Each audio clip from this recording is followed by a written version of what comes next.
Ho! Party peoples!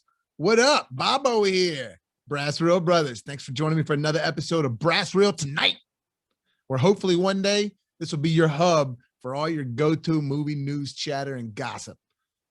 On my way, like I said, trying to get this sound better, trying to get the visuals better. One day the visuals are going to get better here soon, not long. And in fact, I even think the audio sounds better today than it did yesterday. So everybody, just hopefully it's good. Give me some comments. Tell me what you think. Not a lot of crazy stuff going on in the world and movies today. Got a few different things in news to talk about, but also something funny that somebody showed me yesterday. I just had to talk about, which was just, it was just too good not to share with you guys. And I shared it with some of my friends, but this is just too funny. One of my buddies, Charlie, posted this on his Facebook page, The Real Shit. And I mean, look, how can you not laugh at this? I don't know if you guys have seen Tenet, but this is hilarious. I mean, seriously, everything about that. When he posted this, I mean, I was literally every now and then would look at it again and just start giggling, just being like, it was just too good. Look at Tom Green in that. And if you've seen Tenet, not only is it as confusing as Freddy Got Fingered, which I love Freddy Got Fingered, by the way. I think it's hilarious. But this photo is just, I mean, it's great. It really represents Tenet. If you've seen Tenet, I feel the same way about that movie as I do this picture. As far as if you've never seen Freddy Got Fingered, this is just completely confusing, but it is hilarious. Just either you get it or you don't. But for me, it's just classic. One of the funniest posters I've seen in a long time. It really just made me laugh for a good 30 minutes or so. But nothing new about that or anything. Obviously, Tenet's an old movie. I just thought that was really funny. I wanted to share it with you guys. Top Marvel news. This just was released a few hours ago. I think it's pronounced Jameela Jamil. Jameela Jamil. She was in The Good Place. I'm sure you guys have seen that show that had Ted Danson on it, Kristen Bell. It was really good. It was sort of the show about them going to the afterlife, kind of like a purgatory situation before they either go to heaven or hell. It was kind of it was a little unrealistic, but it was like that intentionally. It was actually pretty good. But she played one of the funny side characters on there that ended up becoming one of the main characters. I think that she's hilarious. And I think that she's also really hot, very talented actress. She's got the whole thing going for her. And so I'm glad to see they got some more good talent like this joining She-Hulk. And she's playing a character called Titania. And I think it's pronounced Titania. In the comic books, you never really know. You're always just kind of deciding for yourself if you know exactly how that's pronounced. But I mean, I think it is Titania, not Titania or Titania. But she's actually a pretty big adversary or foe, I think, at some points against She-Hulk, Jennifer Walters. And that show's getting a lot of praise right now. I mean, I'll show you, just to look at that picture one more time, but you got her joining the cast. It's already got Tatiana Maslany as Jennifer Walters. Tim Roth was a part of it a long time ago as Abomination coming back. And Bruce Banner's going to reprise his role in there. Mark Ruffalo as Bruce Banner is going to be in She-Hulk. So I'm really excited about all that. I think they are going to take a little bit more of a lighthearted tone with it. I do think it's going to, while there's going to be some serious stuff happening, I think we're going to get something a little different with that one, kind of along the lines of WandaVision. Because WandaVision to me is AAA TV. Like, that's some of the better TV I've ever seen. Whereas Loki's really good and I really enjoyed it. Falcon and Winter Soldier was just kind of okay. It was enjoyable. I liked it because it was Marvel. But if that would have been something that wasn't Marvel and it would have been about some other characters, I'm not sure how interested I would have been in it.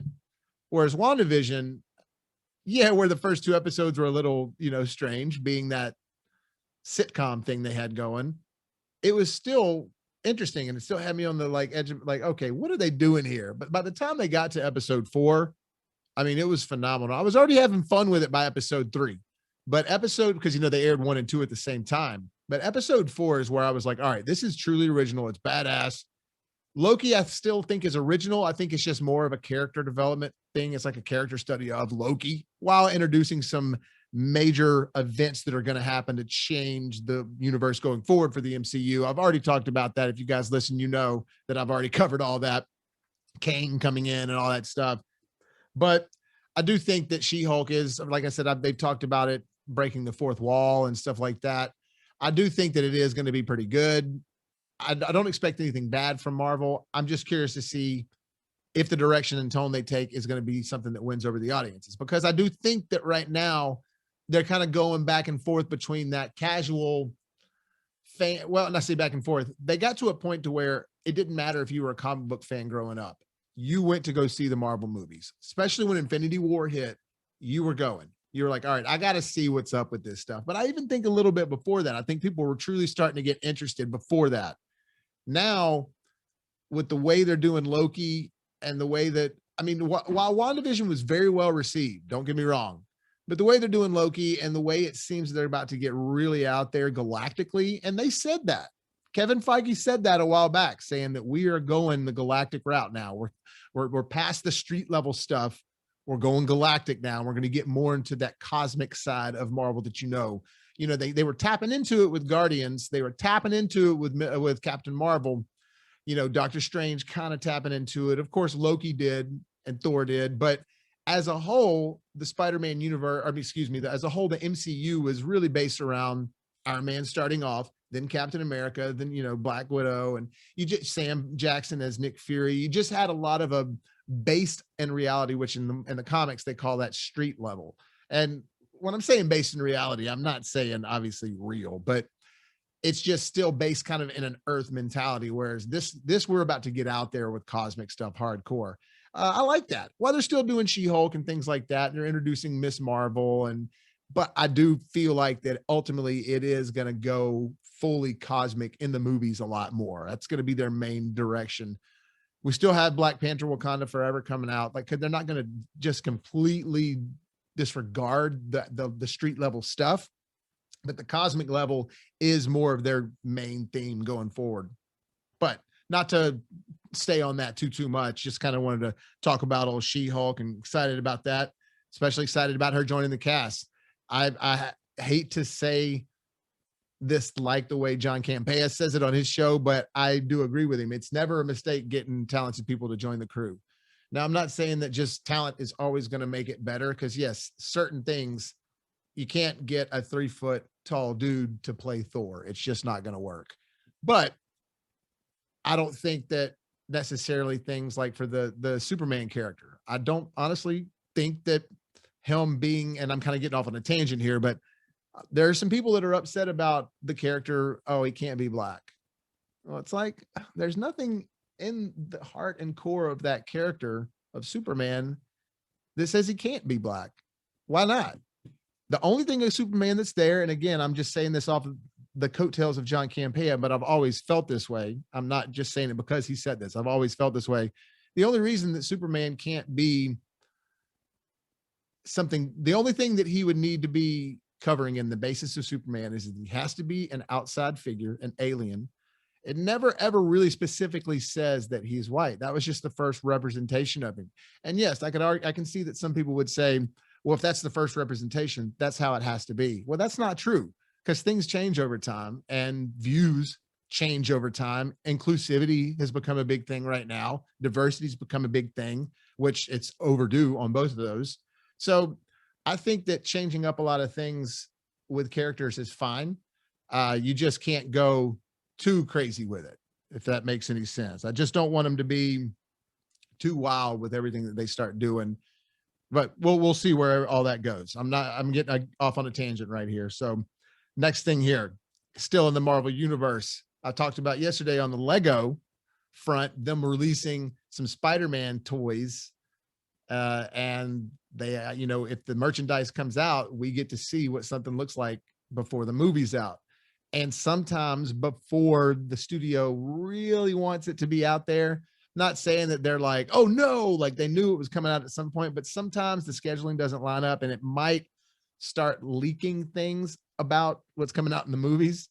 However, sometimes I think it's on purpose to get speculation going, to get theories going, to get the buzz going, just to be straight honest with you.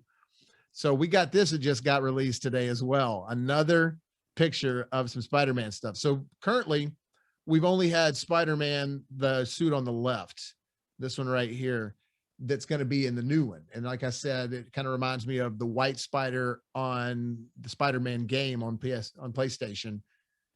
While this is gold, it still sort of reminds me of that design a little bit with the blue involved and everything like that. It doesn't look quite so much like the Iron Spider from Infinity War and Endgame.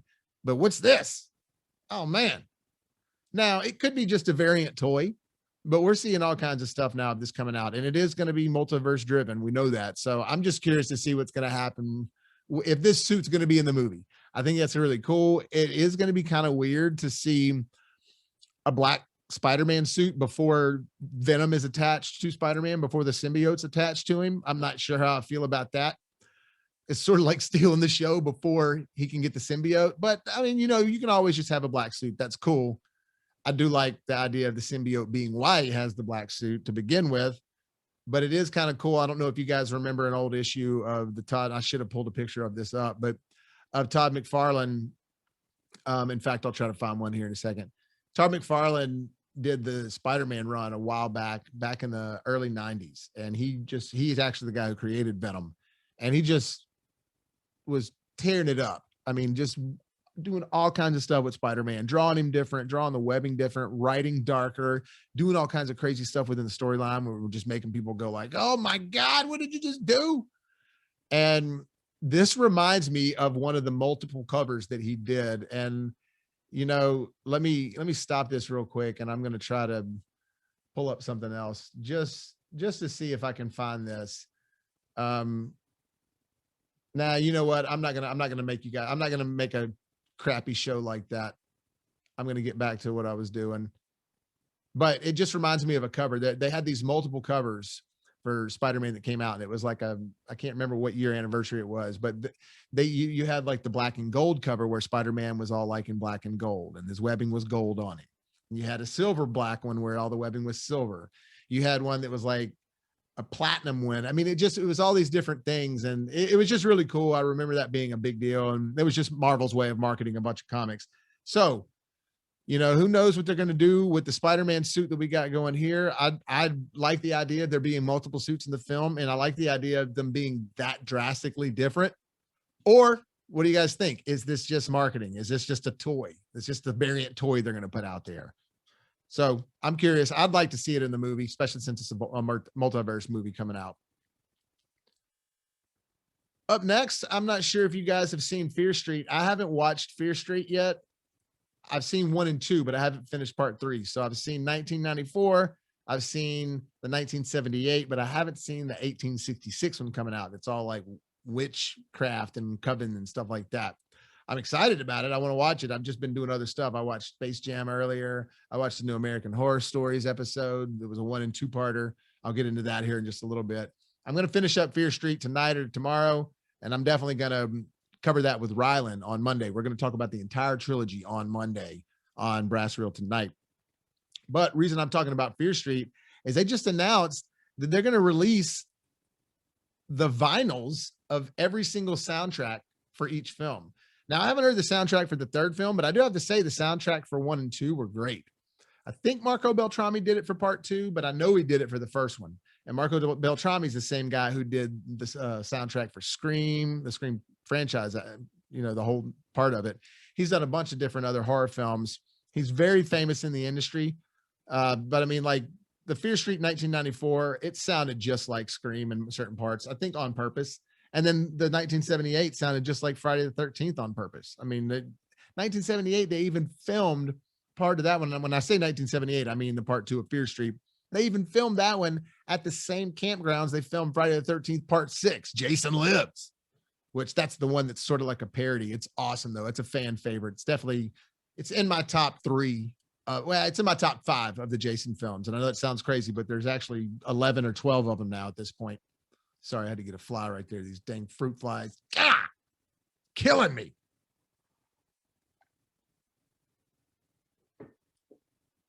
But sorry, I had to get a little hydration there. I think it's cool they're releasing those vinyls though.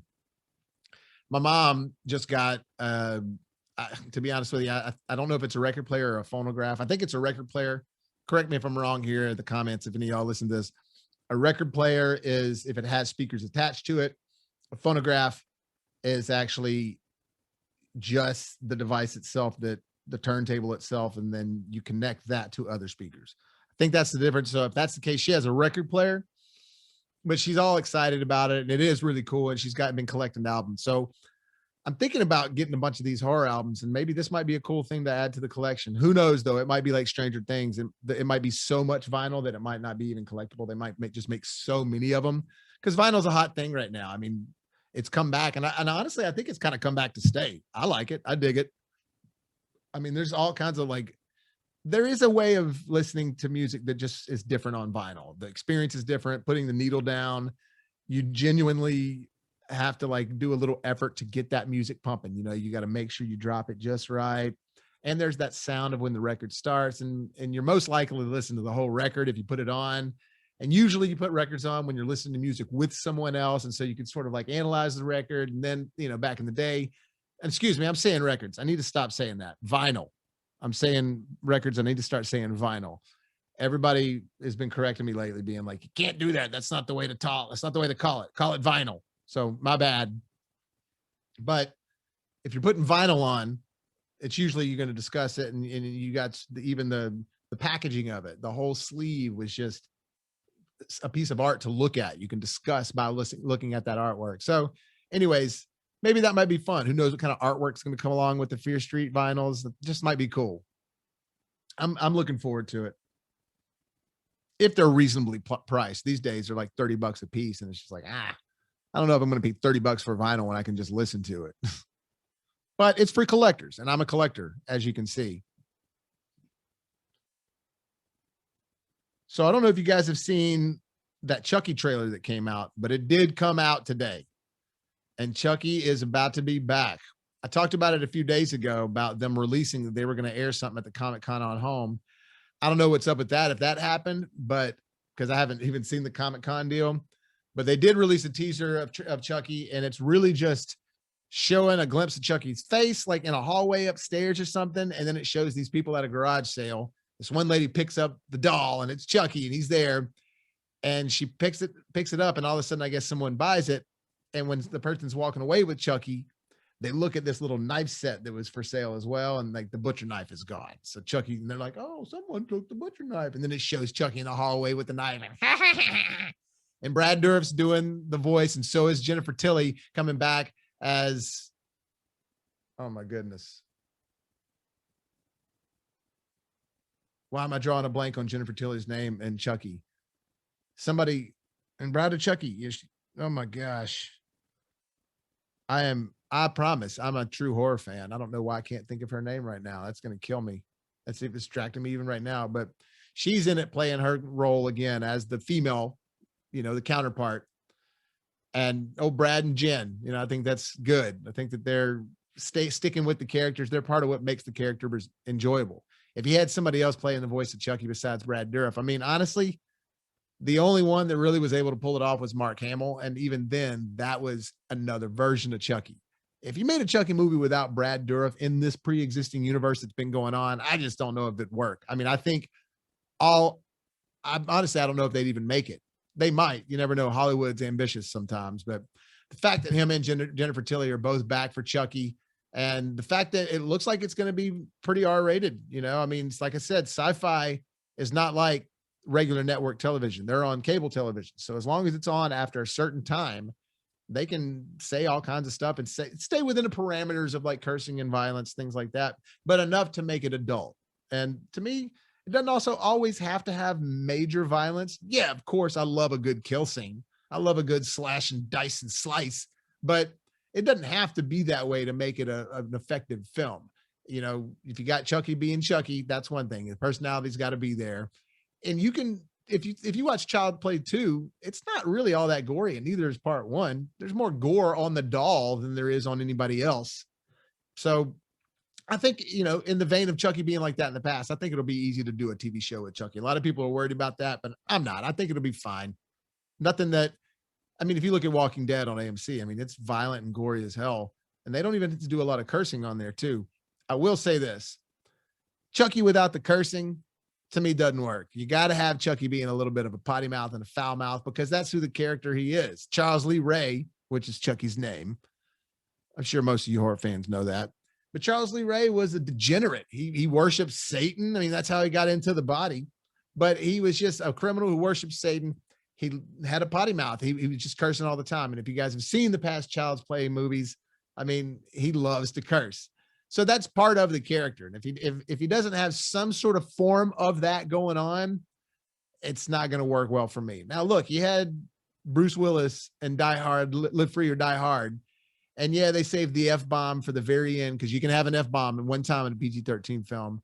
And look, side note, if you got the Blu-ray of Live Free or Die Hard, they might even have it on the DVD of it, but there's an unrated version that's awesome. That one's got cursing all throughout. It's great. And I mean, it feels more like in fact, when I rewatch that now, and I don't watch part 5 ever, but I do watch 1 through 4. I don't watch the PG-13 version of that one anymore. I just watch the unrated version because it's just so much better and it fits in with the other 3 films so much better. With that being said, when I saw the PG-13 version of Live Free or Die Hard in the theater, it actually is pretty good. I mean, I don't remember it affecting the movie for me. I actually remember being pleasantly surprised walking out of Live Free, Die Hard, being like, oh, wow, they pulled it off. I didn't think they were going to do it. It was a little over the top, but I mean, it was fine. It's nothing like the way F9 has become.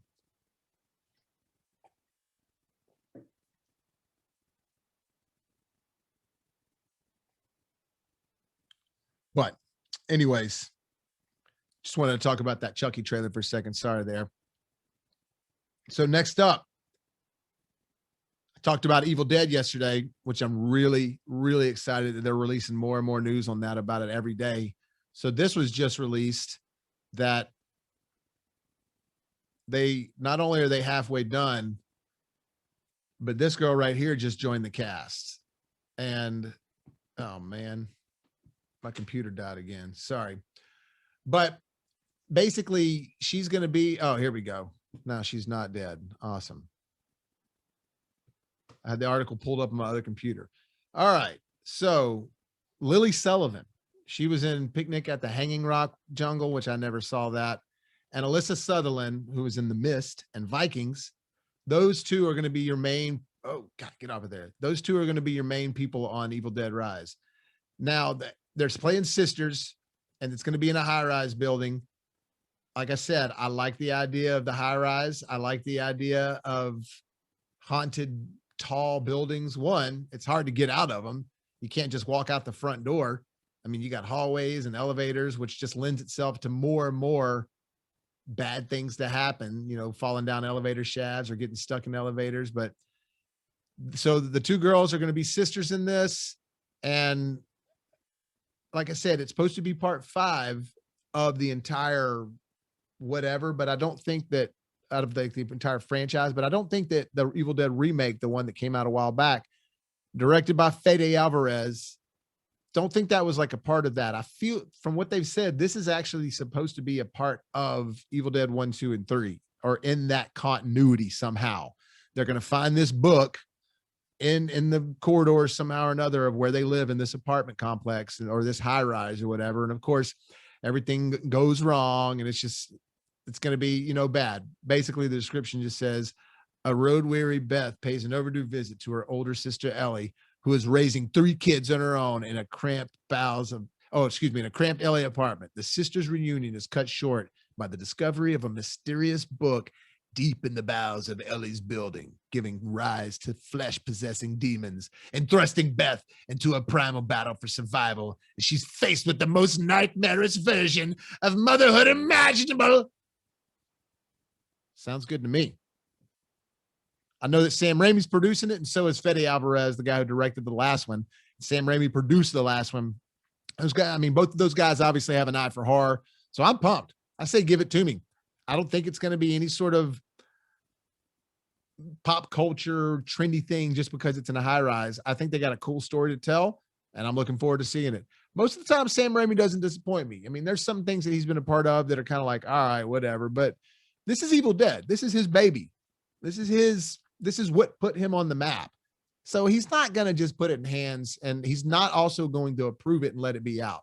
He's going to approve it, and then he'll make sure that it's all good to go. Just, I promise, with Sam Raimi, you're not going to get something that's lackluster. I'm not saying it's going to be like better or top the other ones, but I think if he wouldn't be putting it out if it was something that wasn't worth putting into installing into the franchise. So I'm pumped up. Those two are going to be in it now, and I don't know them really from anything else, but everybody on the line and everything is excited about it. They're getting good praise, and again, if Sam Raimi's hiring them, they're probably going to be good. So have you guys seen Cobra Kai trailer that's come out recently?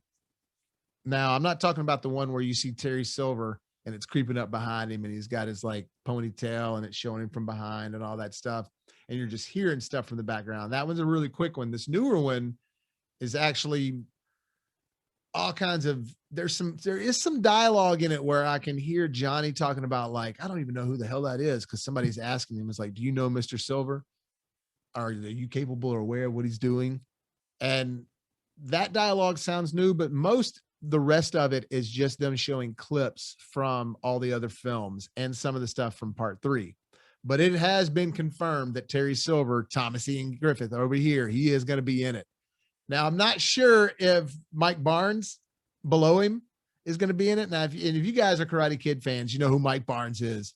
If you're not, and you just watch Cobra Kai, Mike, which I can understand that because you can actually watch that show without seeing the originals. It's not near as much fun without seeing the movies, but if you've never seen the movies, you can't actually enjoy the show without it.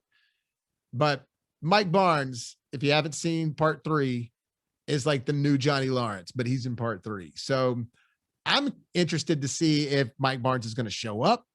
I'm interested to see if Danielson and Mike Barnes have like this huge deal where it's like, oh shit. And I'm definitely interested to see if Johnny and Mike Barnes fight, because if Mike Barnes and Johnny Lawrence fight, I mean, that's awesome. That's the two bad guys from the original trilogy coming in to fight each other. And now that you got Kreese and Silver and all of, I mean, and they've already got so many other people from the original movies from part 2. Shozen's been in there. I mean, I'd love it if Shozen came back to help him whoop Mike Barnes and Terry Silver's ass. It'd be great. Or who knows? Is Mike Barnes going to be a good guy? Is he going to say, hey, Terry Silver screwed me over in the past, and I'm here to help you guys. I don't like what he's doing. F all those guys. So that's another route they could go. You guys tell me, what do you think? You think Mike Barnes is going to be in it? And if so, is he going to be back to help, or is he going to be back to back up old Terry and Kreese over here? And Hawk, curious to see what Hawk's going to be doing, because I like the character of Hawk. I felt bad for him. I liked it when he became a badass, and he also, he obviously lost his way, and now they're all good again. So, I'm sure it won't last forever. I'm sure that there's going to be some sort of a break in the truce at some point, but I don't know. I mean, I honestly would be excited if they took it away from the dojo, took it away from the karate classes, and actually made it a little more serious. Because I'd like to see Terry Silver come back and just be like way crazier than Kreese is, because Terry Silver was crazier than Kreese in the movies. And so Kreese has already been pretty crazy in this. Kreese has been crazier in this than we saw him in the movies. So if Terry Silver comes back, I'd love it if he like started getting real and started like trying to beat those guys up, maybe doing some stuff to their family. That'd be awesome, because I'd like to see some higher stakes raised. But Cobra Kai, man, I love it. It's too good. I shouldn't love it as much as I do. I was telling my stepbrother that I have no business enjoying the season 2 finale of Cobra Kai like I did, but God, was it good and just awesome. That fight in the high schools was amazing. And yeah, some of the acting isn't the best in it for sure, but I mean, that's not the point of the show. I think the point of the show is like, check out this fun, cool, nostalgic story. And we don't care. We want to have fun with it. And it's working for me, and obviously working for everybody else, because the show's been a phenomenon. So moving on to some other TV stuff. Any Game of Thrones out there? Any Game of Thrones fans out there? Game of Thrones, while I was a fan of it, I thought it was good. I didn't think it was, I don't know. I don't think it's as awesome as everybody else says it is. I think that there's some seasons that are really good, but as a whole, it just didn't, I don't know. I'm not saying it's bad. I do like it. Actually, I think it's very good. I own it. but I think it's a little overrated. That's just my personal opinion. Don't hate me if you feel differently. Now, granted, I think everybody agrees on season 8, but there's some Netflix, I mean, excuse me, some HBO spinoffs, HBO Max spinoffs that they're talking about for Game of Thrones, multiple ones that are in the works. But here's the deal: they're animated. I don't know if they're going to be like awesome CG animated. I don't know if they're going to be just cartoon animated the way DC does their films, their animated films. Who knows? Is it going to be some sort of new animation we've never seen before? I I'm weird about animation.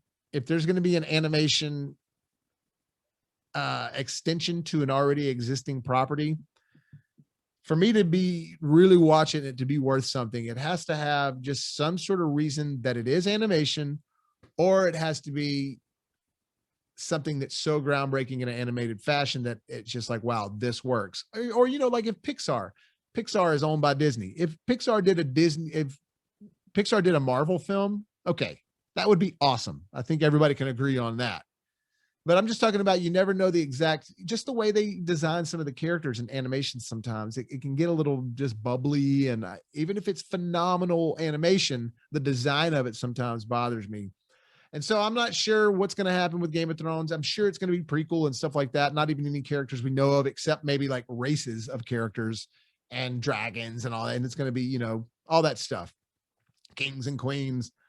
But I'm just not sure how interested am I in seeing a prequel to Game of Thrones to begin with. And I definitely am not sure how interested I'm seeing a Game of Thrones animated spinoff. I mean, it just depends on all the entire approach. You know, like for example, What If coming out on Marvel on Disney Plus. That is going to work for me because one, they're probably doing things that you just couldn't do in the movies because they're switching up roles of characters. They're doing things like, what if Black Panther was Star-Lord? You know, like what if that he would have been chosen instead of Peter Quill? Like what if it would have landed in Wakanda instead? You know, like that's cool. That'd be way too hard to do, obviously, unfortunately, because Chadwick Boseman's passed. But even if he was still alive, it'd just be way too hard to make those movies. And the animation, if you've seen the trailers for the What If stuff, looks awesome. It looks original. It looks new. It looks like they're doing more motion cap anime, to be honest with you. It looks like that they've motion capped it like they would for a film, but instead of having to make it uber realistic looking on a film, like when you know the way you see Hulk, they're just having to animate it cool. So for me, it looks like it works. The trailers of the animation looks good. It looks like they took some time to make it look like something special and a little innovative. On top of that, it has a reason for being animated. It's not something they can film for a lot of these stories because they're what if stories. So I'm excited about that. I think that's going to work. However, a Game of Thrones spinoff, just not sure. Just not sure if I care about it, especially since it's animated. I heard they were doing stuff about White Walkers. I mean, I heard they're doing stuff about dragons. I dig that. And I think that that has some potential, especially the dragon stuff. The dragon stuff from, I think everybody likes dragons, but even the White Walker stuff, if they did that and it was really scary and like horrific, and you were just seeing these sort of like weird frozen vampire type creatures, that would be cool. But animated, nah, I'm not sure. Just, I don't know if that's going to pull me in. Who knows? I could be wrong. I'm wrong about things all the time, and I like to be wrong. I love to be pleasantly surprised. There's nothing to me better than thinking something was going to suck and being like, actually, this was good. Now, the other way around, thinking it's going to be good and it sucks. Yeah, that's terrible. But I love being pleasantly surprised. So I don't think that I'm all that interested in it, and I'm not sure how great it's going to be, but I could be wrong. Speaking of animated stuff, I watched Space Jam this morning. Space Jam: A New Legacy. I don't know if you guys care about that at all. I don't know if it's something that you have nostalgia for from the original, but I did watch it. And I'll tell you this: first 10 minutes, I was like, I can't believe I'm spending time watching this. LeBron is terrible. He's a terrible actor. Now, I don't think anybody was expecting any sort of Oscar nod performances for him. You know, like I don't think that anybody was about to be blown away by LeBron's acting chops. But some stuff, it was just like, when it becomes distracting and it takes you out of the movie, to me, you got to change something up there. Now, arguably, LeBron's the biggest star in the NBA. I don't know enough about sports to say potentially of all time at some point, maybe. I mean, I still do know that MJ, Michael Jordan, is the god of basketball. I do know that. This one, I will say, by the time it got about halfway through, I was kind of liking it. I was digging it a little bit. It was starting to pull my interest in. Is it a rehash of the first one? Of course. They even make jokes about that in this one, like how they're like, haven't we done this before? I think even the girl bunny, Lola, she's just like, been there, done that. And they're like, I know you have, but look, this time it's different. And it is, but it's not really different. I'm not going to get into the details fully on it. I'm going to do a review. I'm actually going to put one out tomorrow about it on my Year of the Max reviews. But I will say by the end of it, I was a little happier with it than I thought I was going to be. It's one of those ones where I was kind of pleasantly surprised. It starts off bad acting by LeBron. They're kind of going really fast and to get into some of the stuff. But what happens is that he becomes animated a lot of the movie. And when he's animated, his voice works perfect. His voice is actually not what's really working bad. His voice is kind of believable and it works really good for the animated stuff. And I kind of felt some charm coming from him through the animated stuff. And in fact, to me, that's where it started getting good, is once it started getting animated. And at one point they even go fully cartoon in it, like old school cartoon in it. Not the whole time. Obviously it does get modernized fully and you're seeing like some pretty cool graphical stuff, which there is. But two things. Not only is it a LeBron commercial the whole time, because it is. I mean, he plays himself in the movie, and it takes place in our world, but obviously it takes place with fictional things going on and some other crazy galactic stuff happening on the side. But it starts off, as LeBron being who he is, who we know him as. But it does basically two things that I thought were just kind of funny with it. Like I said, it starts off bad and then it goes into the animation style. And once it gets in there, you see that it's a LeBron commercial and it has been for a while. But once it gets in the animated part, it's a Warner Brothers commercial. It literally, I mean, you remember when Ready Player One came out? There were moments that I thought I was watching Ready Player One, where you see King Kong, you see dinosaurs coming through, you see Iron Giant coming through. I mean, there's a moment where it looks like it's a clip out of Ready Player One, like they even use some stock footage. But that's also part of what's cool and fun about it. I mean, it's really just like a big Warner Brothers party. I'm talking everybody's in it. Any Warner Brothers franchise you can think of, somehow or another, it's in it. And I actually would rewatch the basketball scene, like once they get to the basketball game, because that's where you see all the Warner Brothers characters fully. You see some stuff here and there and some references before, but just they really tap into their franchises once the basketball tournament happens. And I mean, it's from the Justice League characters, from the cartoons they throw in there, to the Batman characters from the movies, to Pennywise was supposed to be in there. I didn't see him, but Harry Potter stuff over here. I mean, they even put the Conjuring in there, the Mask. I mean, it's all over the place. Jurassic Park, King Kong, like I said, Iron Giant. They even throw some Back to the Future stuff. There's Gremlins in it. I mean, it's just truly like a Warner Brothers commercial. And at first I was like, God, they just can't do it. I mean, especially Batman. They shove Batman down your throat. And I love Batman. Batman is my life half the time. But you can tell they're just trying to be like, Batman's our gold bomb. We got to get Batman. We got to get him back to where he was. Because, there's been some Batman's kind of done this since we've had Affleck, which I love. If you guys know me, I love Affleck as Batman. Best there's been.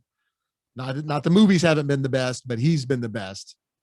But man, they are throwing Batman all over in this movie, all over the place. The Justice League, they are too, but Batman specifically. And you'll see what I mean when you watch the movie. However, there's a lot of parts that's really charming about it. And by the end, it does get pretty fun. Don Cheadle kind of pulled a Sylvester Stallone, like when Sylvester Stallone was in Spy Kids 3D as the villain. I think it was 3D. It may have been the second one, but I think it was the third one.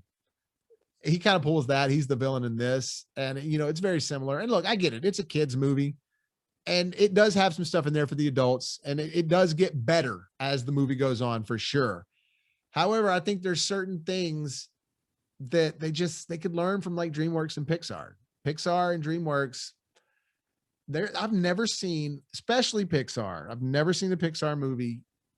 There's some that are better than others, and they've had a couple that have been like, oh, it's not as good. It's good, but it's not like some of the other ones where it's like it makes you cry and it really hits you emotionally and you're entertained.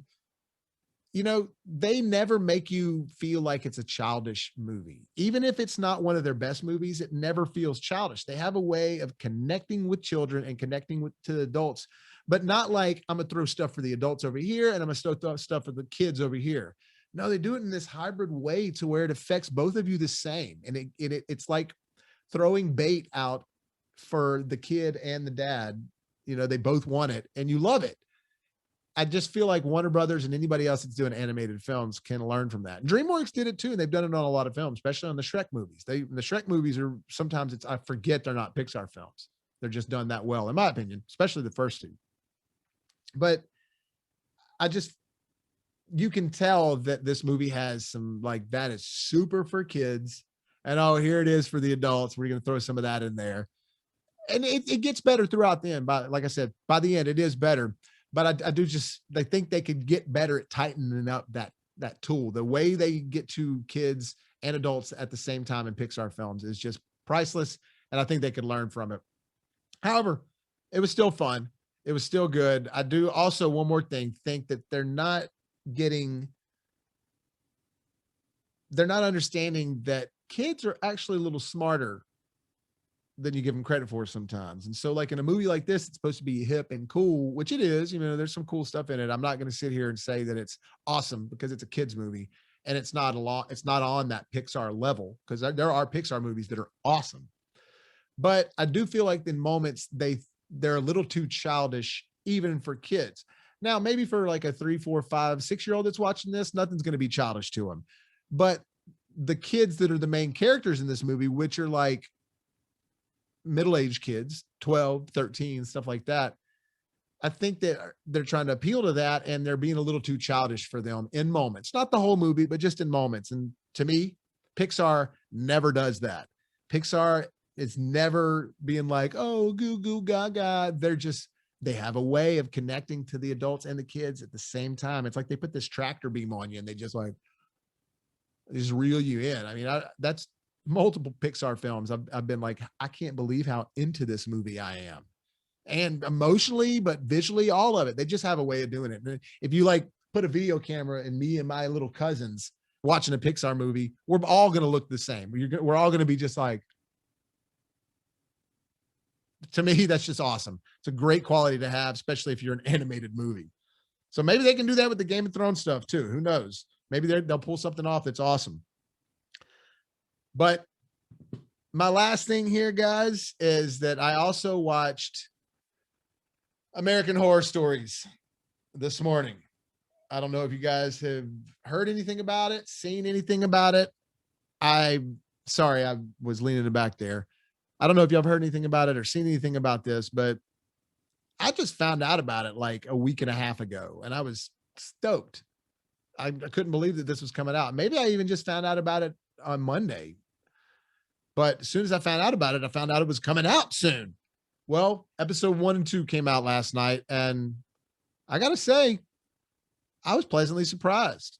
A lot of people, just like, well, first off, American Horror Story, the show itself, is super polarizing.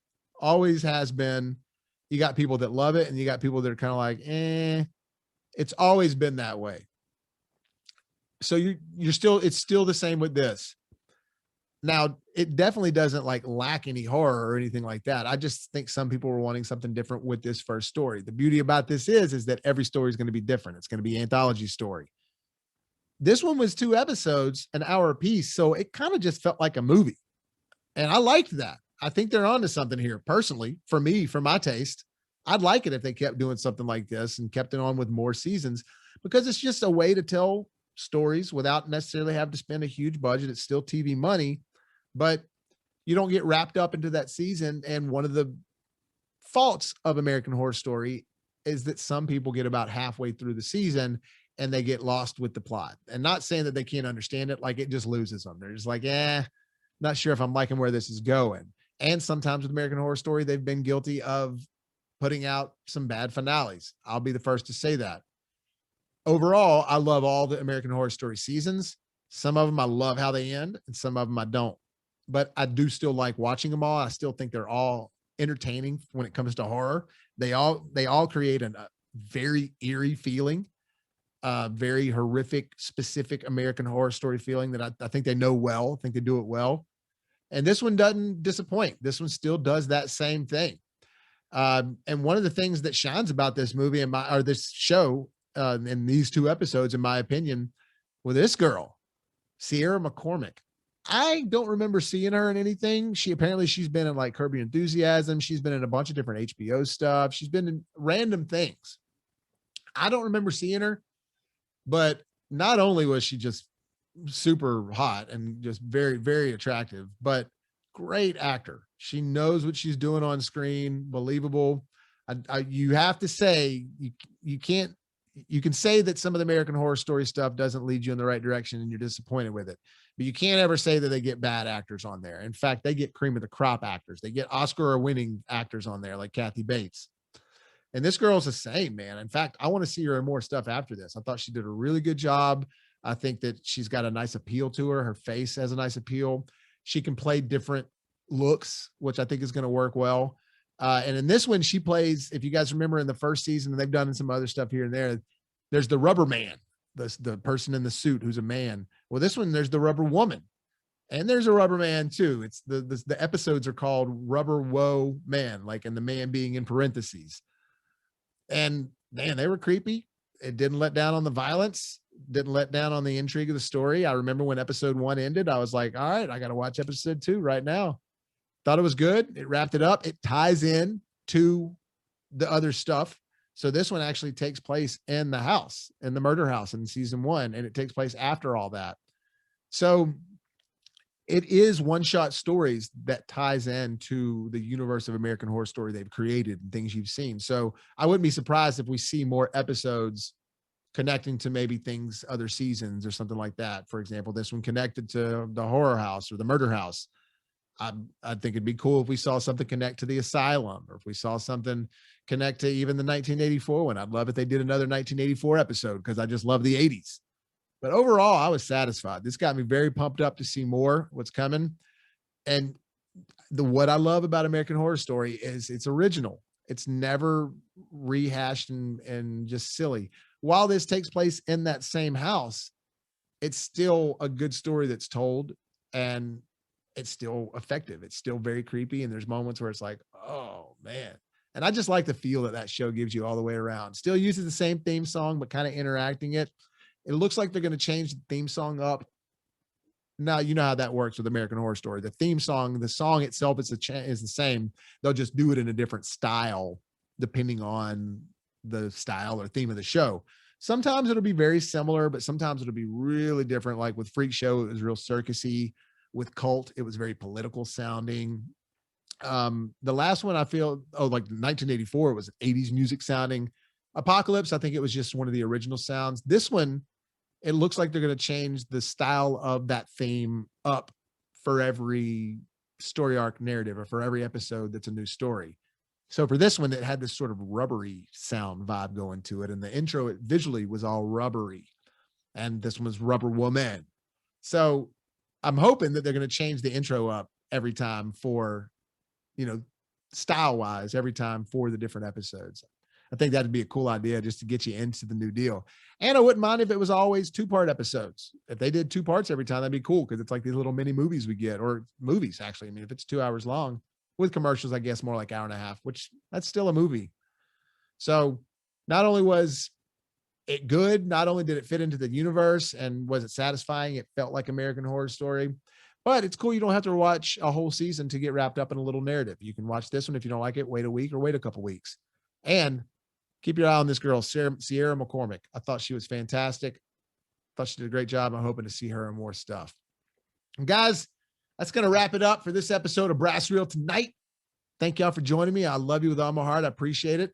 click on the like button if you enjoyed watching it. And as always, click on that subscribe button if you haven't done so you can help us make it to the top. So tomorrow I'm taking the day off, but I am going to be releasing my Space Jam Legacy, or a new Legacy review, which that'll be a lot of fun. I have some cool, good things to say about that and some negative things to say, but it'll be in regular fashion, like my reviews, lots of fun editing and cool jokes.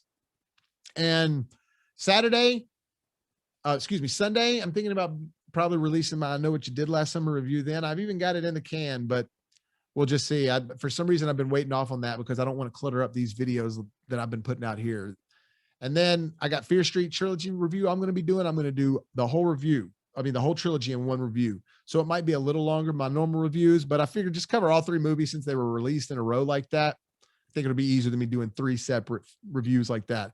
Plus, I got other stuff to get caught up on. So love you guys with all my heart. Thank you so much for joining again. And I will see y'all on Monday with Rylan, and we're going to discuss the Fear Street trilogy there. And then my review will come out later. So have a good weekend, guys. Love y'all. Thanks.